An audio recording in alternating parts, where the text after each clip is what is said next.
make sure as soon as we walk in, we come in with an attitude of reverence. And we'll do that.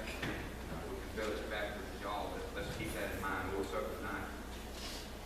This morning, had a sermon in my heart in 2 Kings, but Lord, I mean, really about the time we're getting the car this morning, Lord just put another message in my heart and told me to drive, and I just kind of jotted down some notes, so I'm just trying to be obedient to the Lord this morning. You don't have a set time how long He wants you to preach, or how long He wants you to do this, or what order He wants you to do that. I mean, it may not be 10 minutes this morning. I know some of you rolling eyes saying, yeah, right.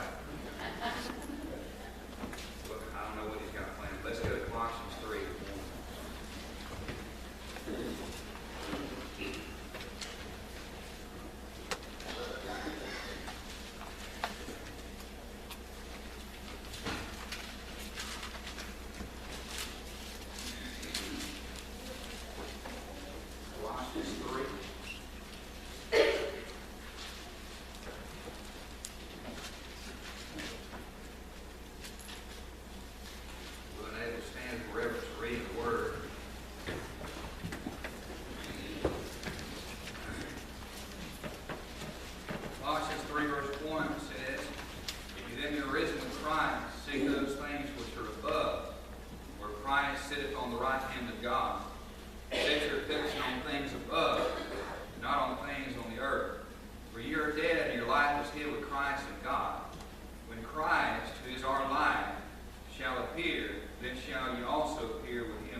Subject, aim higher.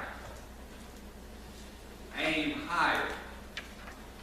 I think so many times in our Christian walk, we're aiming too low for things.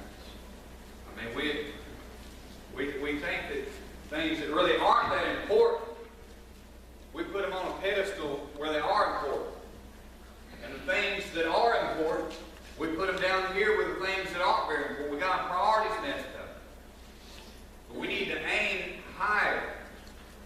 I know many times, and I'm just speaking for myself now, we as Christians, I think we get disappointed in life, don't we? It just seems like there's so many disappointments that come our way in life. But it's like Brother Dana said, if you put too much stock in the world, you're always going to be disappointed at some point in time in your life. I think we got our affections messed up. That word affections, it means your passion or your pursuits. That's what your affections have to deal with. If we're disappointed in life, I think many times it's because our affections are in the wrong place. We've gotten in the habit of comparing worldly things with worldly things instead of comparing worldly things with heavenly things. And I want to illustrate this point. This thought come to my mind. A few years ago, I took a friend of mine deer hunting. He had never been before. He never killed a deer before. And so I had him sit with me in the shooting house, and we were overlooking a green field.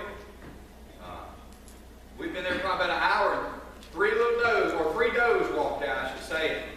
There's two of them that were, man, they probably wasn't 40 yards from us. I mean, they were really close, and they were about the same size. I mean, they were almost identical.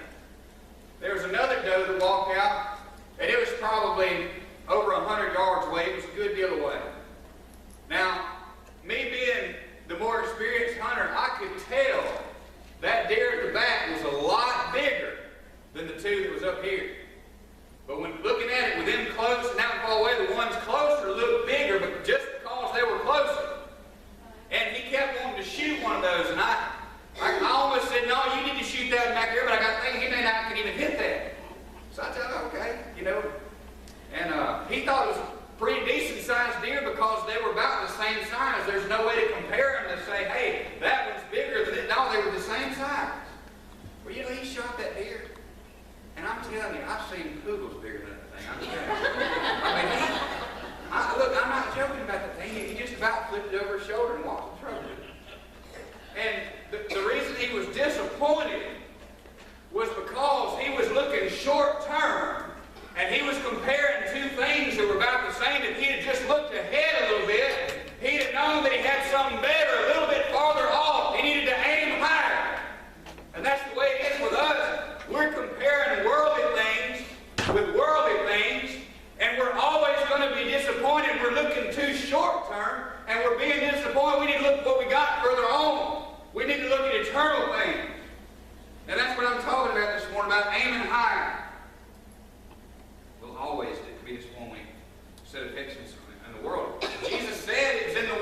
things above.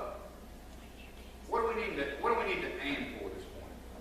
I don't know what you are aiming at, but I can tell you what we need to aim at. Number one, we need to set our sights on a heavenly place. We want a heavenly place. Look at verse 1 and 2. If you then be risen with Christ, I'm going to stop right there. This is contingent on that if. If you then be risen with Christ, set your affection on a heavenly place. I can tell you right now, if you don't know Jesus Christ, you don't have a heavenly place to call home. He is the only way to heaven. I really believe in my heart, I've heard this said before, that anywhere between 50 and 75% of the people sitting in church ain't even going to heaven. And I believe that's probably about right. Maybe higher in this church, I believe it is. But I'm talking about folks that sit on a pew every time the doors are open. They just, look, they got a religion. They may be good people. They may give in the offering plate. They may have been baptized. They may have put their name on the church roll. But they've never been born again. I was one of those people. I grew up with a dead, fundamental religion. I was baptized into that dead, fundamental religion. And I remember when I heard the gospel and I was convicted, I didn't even know what to do with myself. But the youth pastor of the church come up and said, have you ever been saved? Or do you know he said, do you know you're going to heaven? I said, yeah, I've been baptized. That's what I said. Do you know you're going to heaven? Yeah, I've been baptized. We know what happened. I'd have died and gone to hell because there ain't enough water in the Pacific Ocean to wash away sin. But that's what I put my faith in. Growing up in church, and I'd have died and gone to hell just like the person drinking on the bar stool, like the person that's shooting up in the alley, like the person that's on death row for killing somebody. I'd have gone to hell just like that person. Thinking that I was all right. And I wonder how many people that go to a church, if you really look them in the eyes and say, are you going to heaven? Are you saved? Why? I believe it would be many, many answers besides, I've been born again.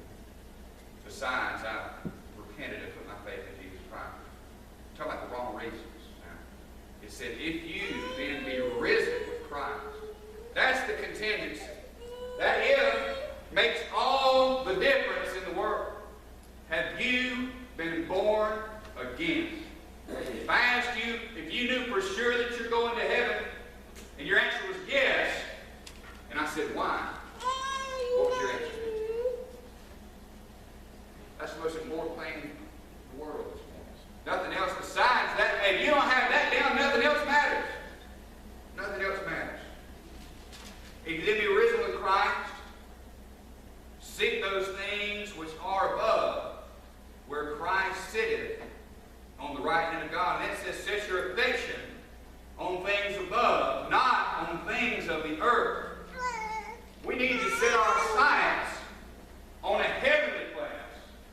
You know, I talked about the example with the deer. Those two deer looked more appealing just because they were closer. I promise you that was back to deer. That's how we do. We get caught up in worldly things because we deal with the world every day. We're in the world, but we're not of the world. We're pilgrims and soldiers, and this is not our home. And it blows my mind how many people that claim to be Christians, they will literally give everything they've got. Man, they'll work 60 plus hours a week. They'll volunteer for overtime on Sunday.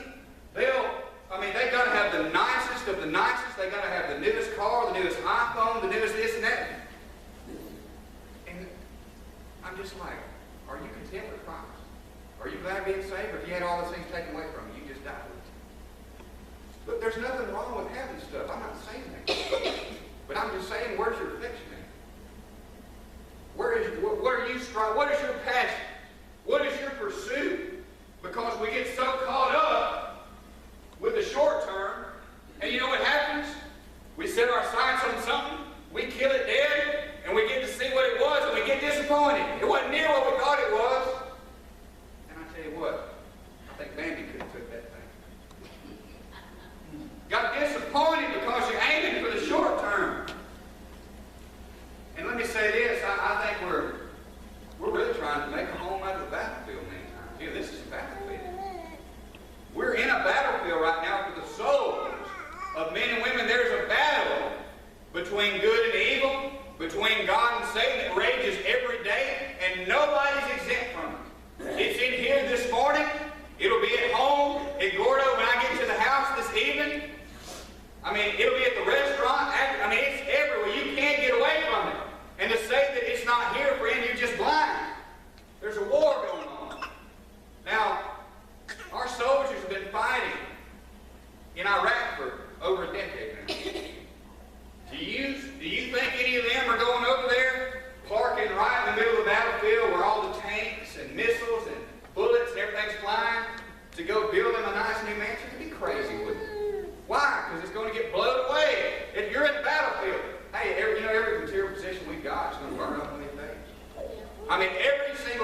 all going to be gone. Cars, houses, money, fame, trophies, everything. The Bible says the earth is going to melt. The elements of the earth are going to melt with fervent heat. Everything we own is going to be gone. This is just temporary stuff. We need to set our sight on a heavenly place. I really wonder. I believe the church.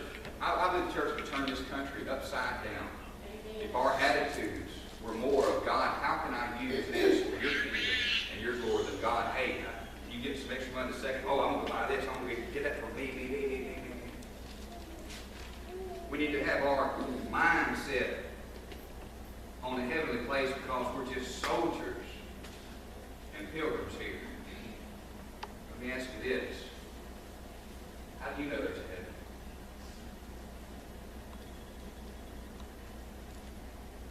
How do you know there's a heaven? I know because I got a little bit of it in me. You're saved, you got it too. There's a drawing and a longing for another world. There's nothing left to make me want to stay here. Is there a little bit of heaven in you? There is if you're saved. If you're risen with Christ, you've got heaven. We need to be looking for a heavenly place instead of trying to make this earthly place our home. Secondly, we need to set our sights on a heavenly people. Look again at verse 1.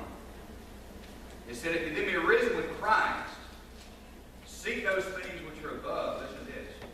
Where Christ sitteth on the right hand of God. We need to be setting our sights on a heavenly people, and there's a heavenly side and an earthly side of this point I want to make. The heavenly side is this. We need to set our sight on a heavenly people. You ever thought about them? Man, there's these singers up on 43, these Renfro girls. They go to a lot of these Baptist meetings that we go to, and they sing. I'm telling you, man, they got to touch God on them. Like I don't think I've ever seen. And they sing that song. What will it be when we get over yonder? And I had a CD. I put Ronnie listen to some of their songs. He got to that one. And I thought he was going to come back to bed and said, man, he started asking me, he said, what does that mean? He said, that means home. That means Jesus. That means love. That means no more sickness. That means no more parting. I mean, he just named off all these things. And I said, man, why don't I think about it? And we need to set our sights on a heavenly people. Christ is there. I don't know about you, I got some loved ones there that's gone on before. You know, sometimes I think about, I wonder if I die, if I go to heaven, I wonder if the Lord goes around heaven, he gathers up all your loved ones first, and he meets you at the door when you get there. I wonder if when I get there, I mean, the moment that I pass from this life to the next one, I wonder if all my loved ones will wait. I wonder if God is going to let me surprise. I wonder when I get there, if I'll see the Lord first, he'll be able to take me where all my loved ones live. I get to surprise me, knock on the door of the mansion, sneak in and see him for the first time in years. I think we got that in legal. Everything I love, everything I want is on the other side of here. And we got to think about that. Don't we get caught up in this life? We get up in the morning time, we've got to get up to work, or go to school, or go about our everyday busy lives, and we're not even thinking. This life is a grain of sand on the beach compared to eternity. We're not thinking about that. We need to think about a heavenly people. There's a heavenly people on the other side. All our friends and loved ones. I'm talking about saints we never even met. But I'm going to tell you something. We need to set our sights on heavenly people on this side of eternity too, on the earth. I know too many times, folks get caught up in celebrities and sports stars, and but that they should be our role models. You know that? Right. I mean, I'm about sick of hearing about Miley Cyrus myself. All these people going crazy, like as if they're surprised. As if they're surprised. Friend, we need to set our sights on heavenly people. Look, I want my kids to look at godly people.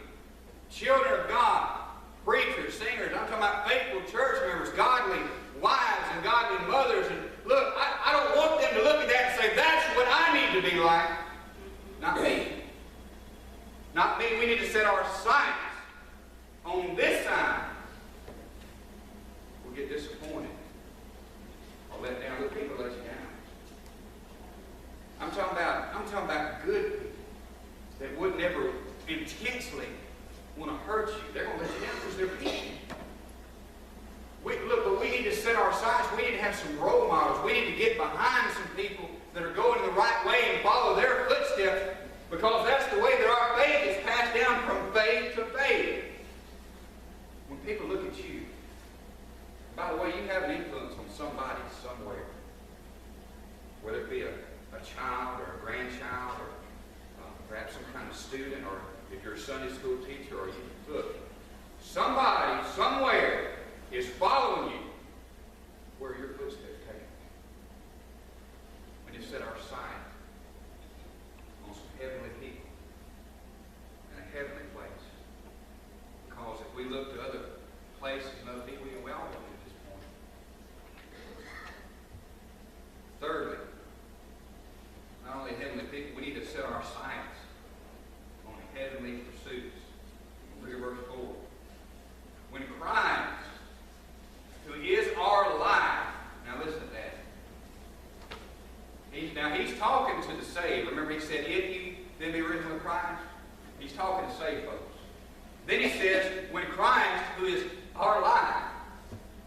The Apostle Paul here just assumes that, hey, if you've ever been saved, if you've ever tasted of the things of God, if you're born again, he just automatically assumes that Jesus Christ is our life. Isn't that something? The Apostle Paul said, for me to live is Christ, and to die is gain. Christ was his life. That ought to be our mantra. Christ is my life.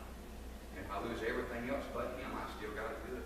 Because we're going to be, look, we'll never be disappointed in Jesus Christ. You know that? We'll never be